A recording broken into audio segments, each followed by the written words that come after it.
Hello, my little piggies. Welcome back to I'm a Bit of an Expert, a Peppa Pig podcast. This is Josh Chapman, your host, speaking. On the other end of the line is our other host, Matt Frost. How you doing, mate? I'm doing very well, thank you, Josh. We're on a bit of a roll here. We found Mr. Dinosaur last time, and now we're venturing into bringing some other characters in with Best Friend. Yeah, it's a landmark episode, I would say. It is. And just up front, we're not for children. We're for parents who have to watch Peppa. So if you're somehow listening to this without your mum and dad, turn it off. Give your give your iPhone to mum and dad and let them enjoy it. So just how we like to kick off every episode here, Matt's going to tell us what happens. What happens in this episode, Matt? Best friends, we get the classic scenario of a play date. So Peppa has a friend, her best friend, come around, and we get introduced to Suzy Sheep. Suzy Sheep. Now, she is a big gun in the Peppa universe. Obviously, she's the first outside character to be established outside the family. And, you know, if you put on Peppa Pig, she's probably in every second or third episode, I think, pretty much from here on, isn't she, really?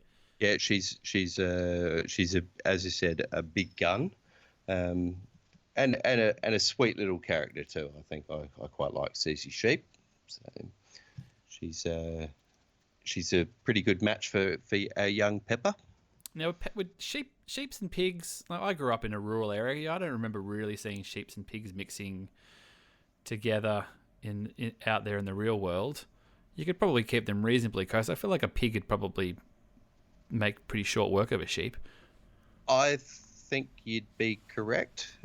Being from a rural background myself, I would say that, yeah, pigs generally isolated in their farming. You generally have a pig farm and very little else on it.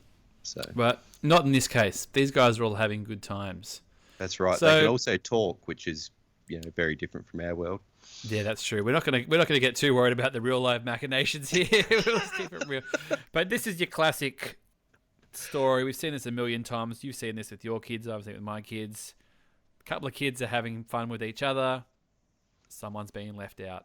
Oh, absolutely.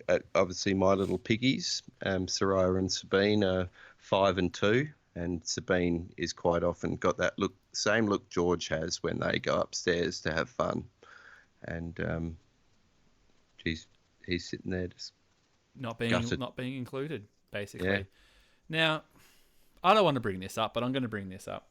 We're 3 for 3 of George having a bit of a whinge. Is George just a big sook, or is he just 2 and we're being harsh on him? I think he's absolutely 2.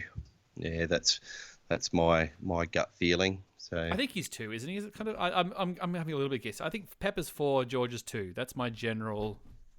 That's always how I've interpreted it. Yeah,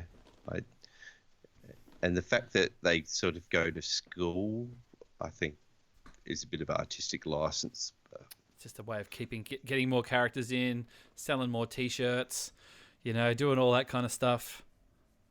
Yeah, definitely, and introduce, spoiler alert, Madame Gazelle. So, wow, we love a bit of Madame Gazelle. We'll definitely get to Madame Gazelle soon. So, yeah, maybe I'm being harsh. I'm trying to think that when my daughter Olive, she's 3 now, but I don't think there was a day she was 2 that she didn't crack it at least one stage during the day. So, maybe I'm being a little bit hard on old George, and he is being left out here.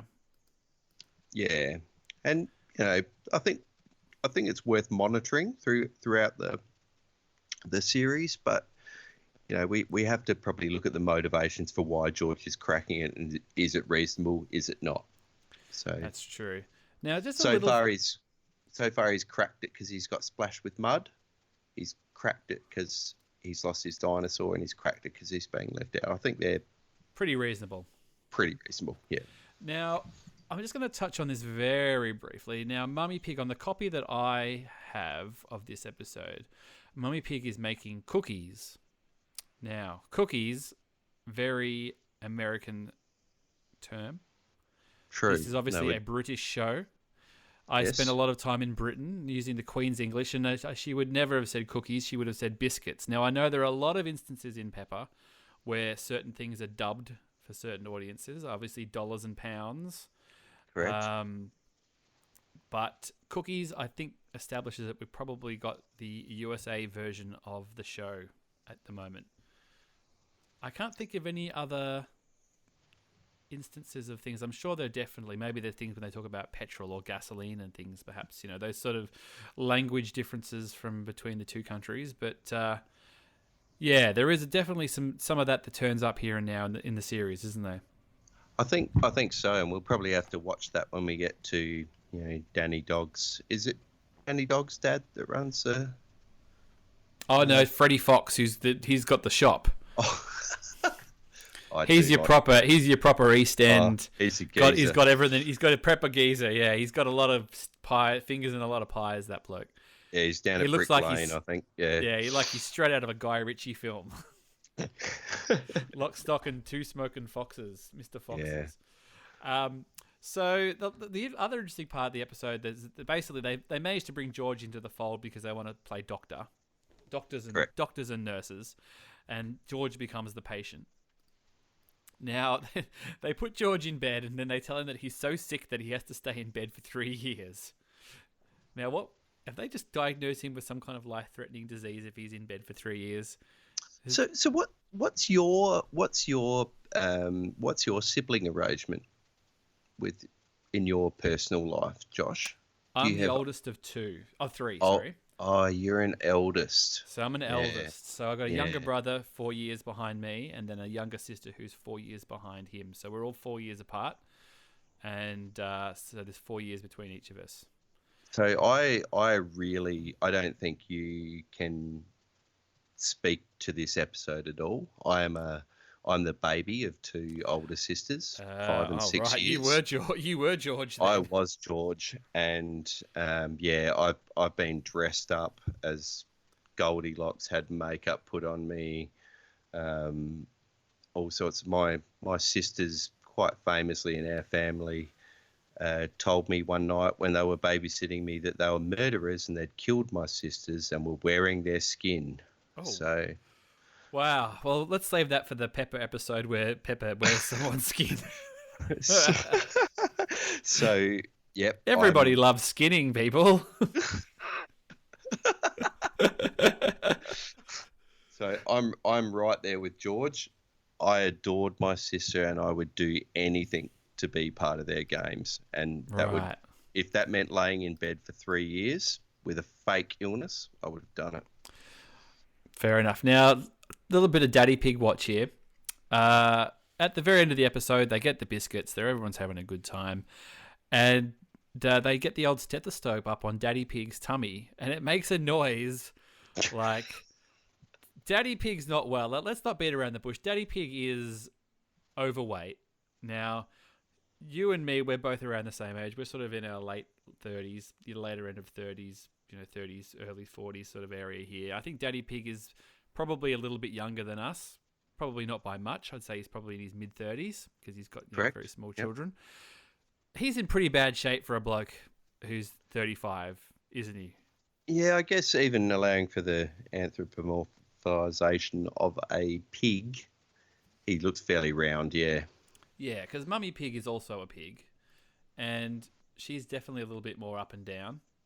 Not by lots, but Daddy Pig definitely does roll out. And his weight and his fitness certainly does come into play in a lot in later episodes, but this is certainly the first sort of like, oh, Daddy Pig, you're making some funny tummy noises there, mate. You probably need to watch what you eat a little bit more. Yeah, I hope in later episodes I don't really go into sort of Daddy Pig's, having some sort of chronic illness though. I think. No, we don't really want to see Daddy Pig have a heart attack. Yeah. Yeah, I'd rather to the not. Cardiac arrest hospital. No, I think Daddy Pig will be okay, but his weight and his diet is certainly, it certainly comes up in later episodes. So, any closing thoughts on this one, mate?